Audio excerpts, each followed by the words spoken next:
যুক্তরাষ্ট্রে জন্মসূত্রে নাগরিকত্ব সীমিত করার আরেকটি উদ্যোগ নিলেন president Donald Trump. Supreme court আগের আদেশ বাতিল করার পর এবার নতুন দুটি নির্বাহী আদেশে বার্থ ট্যুরিজম বন্ধ এবং কিছু নির্দিষ্ট শ্রেণীর শিশুদের নাগরিকত্বের অধিকার সীমিত করার চেষ্টা করা হয়েছে। তবে আইন বিশেষজ্ঞরা বলছেন, নতুন এই পদক্ষেপও আদালতে বড় আইনি চ্যালেঞ্জের মুখে পড়তে পারে। বিস্তারিত প্রতিবেদনে।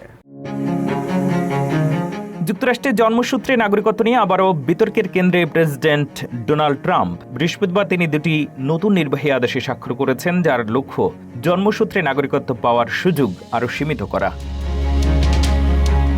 হোয়াইট হাউস জানিয়েছে, নতুন আদেশের মাধ্যমে তথাকথিত বার্থ ট্যুরিজম বা সন্তানকে যুক্তরাষ্ট্রের নাগরিক বানানোর উদ্দেশ্যে বিদেশি গর্ভবতী নারীদের যুক্তরাষ্ট্রে এসে সন্তান জন্ম দেওয়ার প্রথা বন্ধ করা হবে।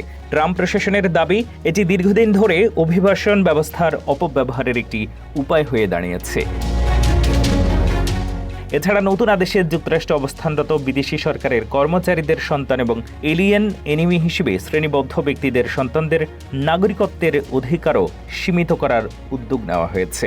ভবিষ্যতে কংগ্রেস আইন পাশ করলে যুক্তরাষ্ট্রের কিছু টেরিটরিতেও স্বয়ংক্রিয় নাগরিকত্বের নিয়ম পরিবর্তনের সুযোগ রাখা হয়েছে। এর আগে গত 30 জুন সুপ্রিম কোর্ট ট্রাম্পের আগের নির্বাহী আদেশকে অসাংবিধানিক ঘোষণা করে বাতিল করে দেয়। আদালত স্পষ্ট জানায়, সংবিধানের 14তম সংশোধনী অনুযায়ী যুক্তরাষ্ট্রে জন্ম নেওয়া অধিকাংশ শিশুই জন্মসূত্রে নাগরিকত্বের অধিকারী।